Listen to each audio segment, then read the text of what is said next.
Hi, everybody, and welcome to our holiday cooking with essential oils class. And we are going to be sharing with you some different recipes that you can use this holiday season to use your essential oils in your holiday festivities and in your holiday cooking. Now, my favorite way to incorporate oils that I've done in the past is just incorporate it in like drinks and soups, but I've never experimented with a like full on holiday dinner spread. So I'm really excited to share with you some of the recipes that we have gathered with for you tonight, and we're going to share with you. So first of all, you probably didn't know that you can actually use essential oils in your cooking. Now, I don't know if you have been like me in the past where you have come across a recipe and it calls for some herb that your grocery store doesn't carry, or that you just need a little pinch of it and you can't find it or you don't have it on hand, or you have to go and buy a whole bunch of it and then you end up wasting a lot of it because it only calls for a little bit in your recipe, and then the rest of that herb ends up going to waste. So that's why it's really good to use essential oils in your cooking experiments and in your dish preparations. So not only do they add flavor to your different dishes like herbs do, but um, they also have internal benefits. So if you've been around for any length of time, we have been talking about how essential oils are great for our health and wellness and how we can use them for alternatives to other things that we typically go to when we experience different things throughout the season. Okay.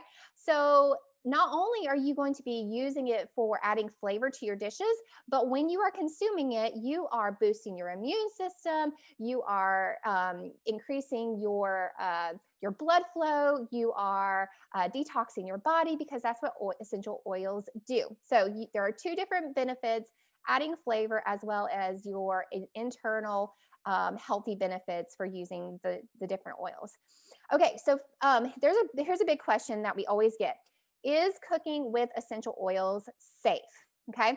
Now, there's a lot of people, I wouldn't say a lot, but there are some people that are skeptical out in the world that they say you should never take oils internally. Okay. There's two different schools of thought. We follow the French method of using essential oils, which means that we feel like they are safe to take internally when taking the proper precautions. Okay.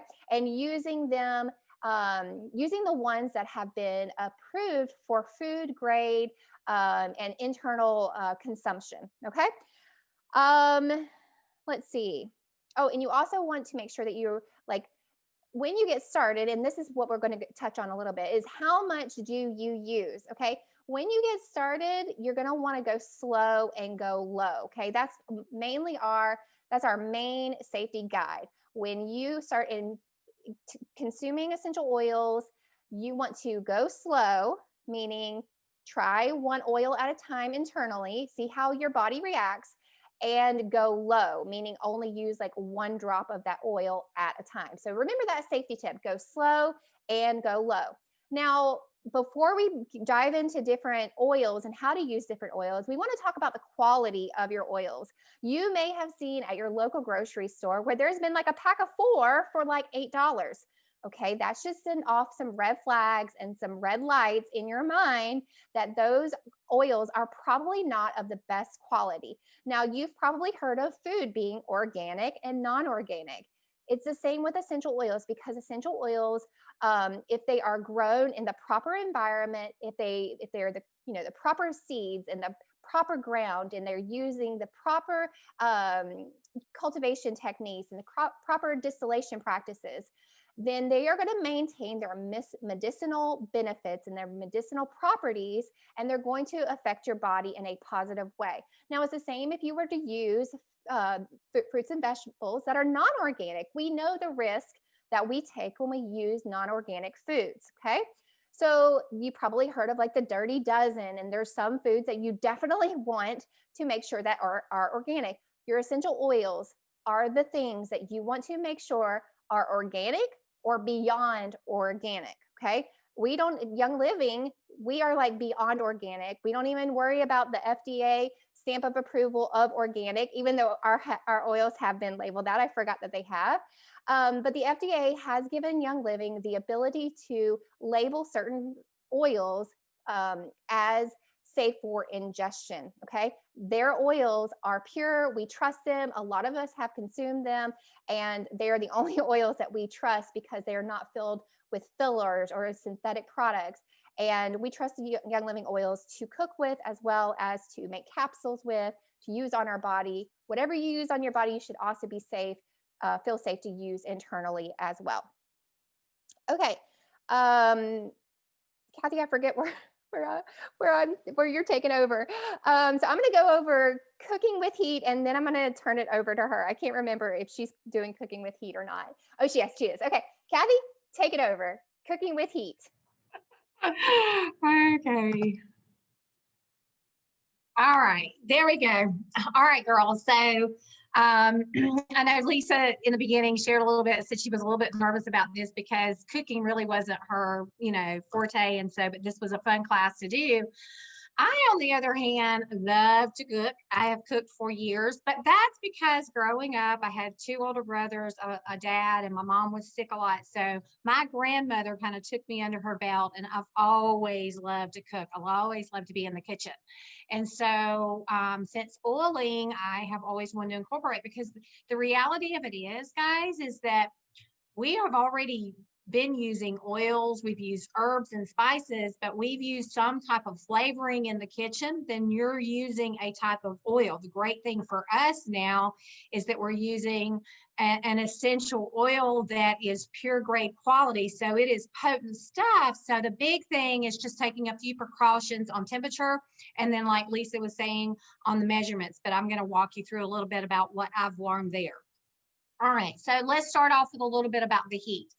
The reason the heat is a little bit important is because oils can get past their flash point. In other words, their temperature. Too high of a temperature will burn the oils, make them smoke actually, and will change the flavoring. So you don't want to do that. A couple of things that I do is, one of my favorite ways is putting it in an extra virgin olive oil and putting a few drops in that and glazing over what I'm going to do. And you can also lower your temperature, or you can take the, whatever it is, the dish out, especially if it's like poultry, chicken, fish, things like that. You can take it out, let the temperature kind of lower, glaze on, and then put it back in the oven for just a few minutes. The thing to remember is that these are so potent that the flavoring is going to be on that, whether it's chicken, fish, all of that's going to be in there. If you're going to make something, let's say it's a chilled pasta, it will dissipate if you put it in the refrigerator. So what you want to do is put it in the refrigerator, and then right before serving, you're going to take that out and put just a few drops in there and mix it up really, really well.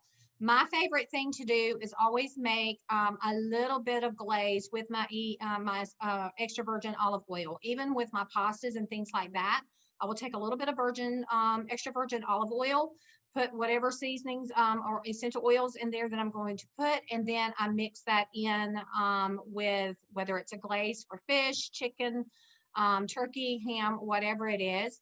Or if it's a pasta, potato salad, anything like that, then you can mix it right before you're about to serve it up.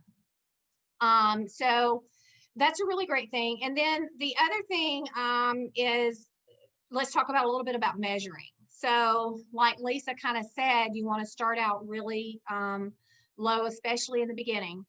Some of your oils, and it really depends on your essential oils. Some of your oils have a much more strong, like ginger, cinnamon bark, all of those have a lot of really strong flavonoid to it, as opposed to their equal part if it calls for cinnamon or something like that. So those oils, especially peppermint is another one. Some people really love it, but sometimes a little too much is too much of a bang. So I always tell people when they're starting out, just start out with like 1 drop. You can add more to it, but you can't take it away. So if you put you know, and you just load it up on 15, 20 drops of peppermint into your brownie batch. When you get it out, you're not going to want to eat it. It's no good. So just start out a little bit, kind of like any good, I always say this, just like any good kitchen cook, you're always tasting, nibbling, touching the batter. Everybody does it, trying to say, well, what does it need? Does it need salt and pepper? Well, in this case, you're just doing it with essential oils. That's all. Let's think of, like, if your recipe calls for the zest of an orange, tangerine, lemon, that is pretty much equivalent to about 10 drops of your essential oil. So if it calls for let's say it's a half a teaspoon of an herb or a spice, then you're going to use what's called the toothpick method. You can take your toothpick, stick it into the oil, and then kind of swirl it into the batter, and then keep doing that until you get the flavor that you're looking for. Again, just kind of start really, really small and just work your way in. And you won't have to worry about too much of a flavoring, and it really just kind of depends on certain oils. So one of the ones that I always tell people to kind of be cautious with, cinnamon bark is definitely that. It has a much sharper taste than, say, cinnamon. Right now we're into the holiday season, and so a lot of people are using cinnamon and things like that in their baking. And so it's really good. I use it all the time, but if whatever that recipe calls for, you don't need nearly as much as your cinnamon bark as you would your ground cinnamon. So, which is really good for sweet potatoes, really great for fruits, your eggnog. It would be really great in your eggnog, fruit juices, all of those things. Really, really great. Your Italian dishes like spaghetti, pasta, pizza, all of those things, your oregano, basil, thyme, rosemary, those are excellent, excellent choices. I use those all on my poultry dishes as well. Ginger on fish is to die for. It is so good. And again, my favorite way of doing it, guys, is just putting it in a little bit of olive oil and flavoring it. Like if you're grilling something, then go ahead and grill it, because you don't have to enhance the meat like you normally would a seasoning to let it saturate in. They're so potent. So you can wait towards the last few minutes, make your extra virgin olive oil with your seasonings in there, and then brush it on and then sear it right there towards the end, or put it back in the oven. Hams are the same way. I only put it on the last few minutes, put it back in and let it bake in. It's going to have that flavoring. Another idea that I do is, again, make my little glaze, serve it, cut it up, whatever it is, and drizzle that on the plate to give the flavoring right at the end, because it's so good. You don't have to bake it in. The flavoring is going to be there. So that's another great way that I have found that works really, really well. Let's see, citrus oils. Oh my gosh. I love using citrus oils, not only in my smoothies, but the best cake you will ever put on the table has citrus fresh, orange, tangerine. Oh my goodness, girls. It will change the cake flavoring so much. It is so good. And if you're making a cream cheese icing, put a drop or two in there. It is amazing. People will be raving over that recipe, I promise you. The only thing that I caution people about with the citrus oils is because citrus oils have a little bit of a bitter taste to them. I like it, but water enhances the bitterness and the backbite of the citrus oils. So if it's something that you're mixing water with, you probably definitely want to start with 1 to 2 drops and add casually, kind of tasting as you go along, because the water will kind of enhance the bitterness to the citrus. But citrus is really great for all of your desserts, poultry, seafood. It's amazing. Again, ginger is incredible on fish. I love it on fish. But all your citrus oils for any kind of shrimp, seafood dishes, amazing.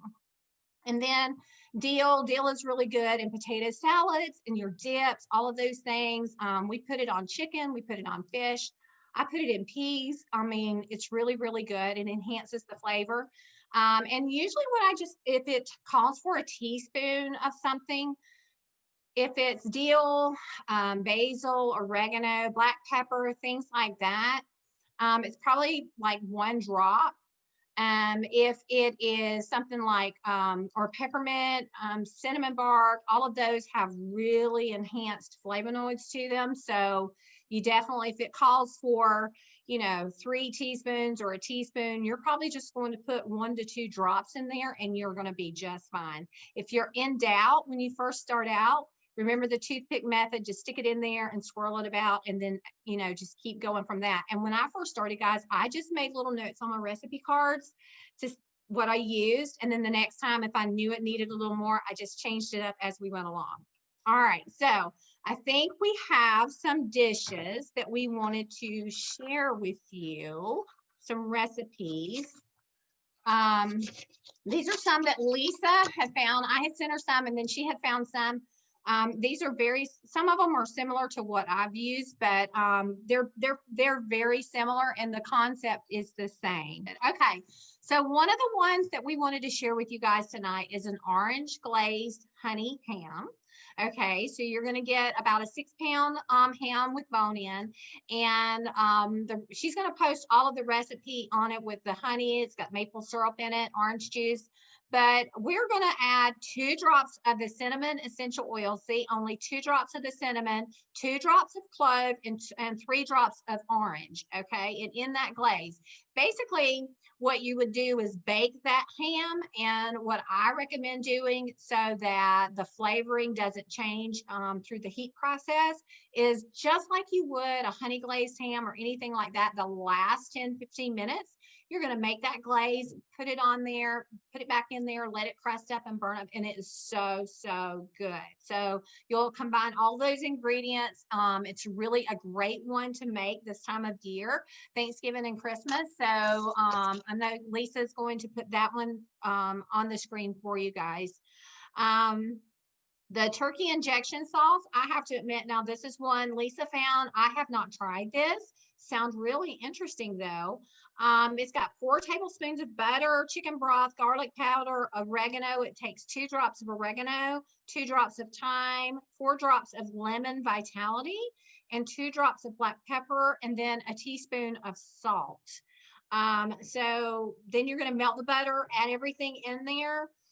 Mix well, and then remove the mixture from heat, allow it to cool, and then using the needle, you're going to inject into the turkey just like you normally would with any other concoction that you do when you marinate your turkeys like that. So that one sounds really, really good. I have not tried that one yet. I have tried with my grandmother's recipe with the cornbread dressing. When we get to that, we have one of those. I did use my sage and all of that this year, and it was super, super good. All right, so the next one that she had that she's going to share with you guys is homemade cranberry sauce. So you take a bag of cranberries, a cup of cranberry juice, and 1 cup of pure maple syrup. And then you're going to use 2 drops of orange vitality, 2 drops of lime, and 1 drop of lemon. So wash your cranberries under the cool water, dump them in a medium saucepan, pour in the 1 cup of the cranberry juice, pour in a cup of maple syrup. You're going to stir that together. Turn the heat on high until it reaches a boil. And then once it becomes to a boiling, turn the heat down on medium low, continue cooking on the low, and for about 10 minutes. It'll start to thicken up, and then turn it off. And then once it turns off, then you're going to add your essential oils once it starts to cool down.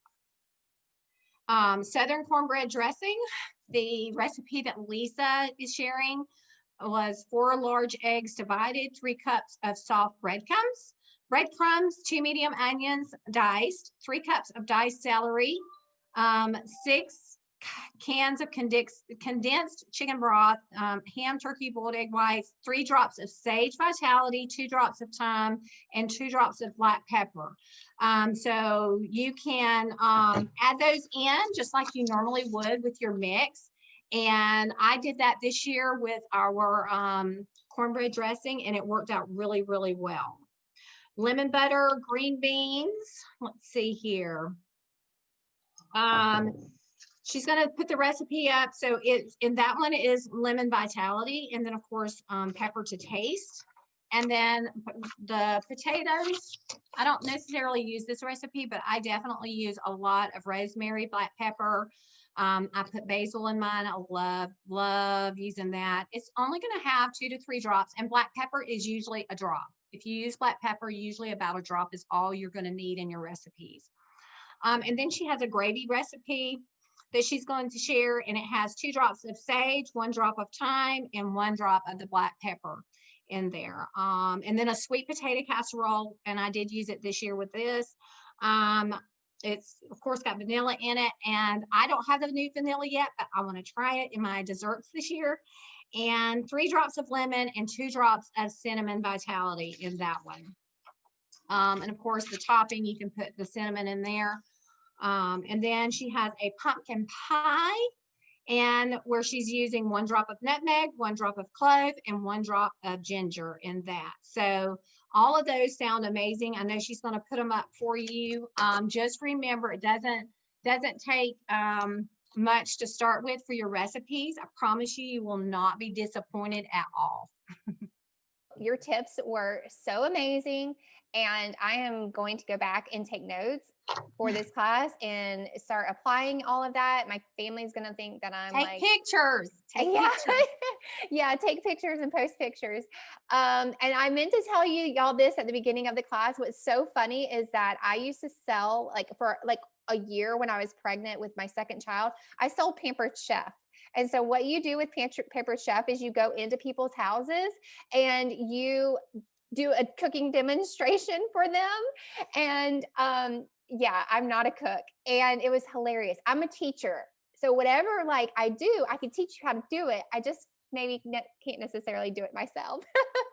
So anyway, if you are somebody who's watching and you don't have oils in your hand, Young Living oils specifically, we want to help you get them in your hands, especially during this Christmas season. So the Young Living Starter Kit is a great way to start, to get started. And it comes with 12 essential oils, frankincense, which, hello, during this time of the year, everybody can think of frankincense from the Jesus story. Okay, so frankincense and digestion. Digestion you really need during this time of the year because you're eating all the foods that you probably shouldn't be eating, and it helps with digestion. And then you have thieves, which is great for immune support, and lemon and citrus fresh, which Kathy talked about adding and incorporating into your dishes. Then you have peppermint. Kathy and I and all the other girls that are on this call, we have loved putting peppermint in our hot cocoa, in our brownies. Kathy shared with me a peppermint bark recipe, which I'm going to get her to share that recipe in our Facebook group. Anyway, there's tons of good oils that come in that starter kit. So if you are somebody who has not gotten started with oils, now would be a great time. With the new year coming up, you're going to make new changes in your life, and we would love to walk with you on this journey. So make sure you get with the person who sent you this class or invited you to watch this video. And we want to wish you a Merry Christmas and Happy Holidays and all your cooking. And if you do make one of the recipes, make sure you share them in this class. All right, we'll see y'all later.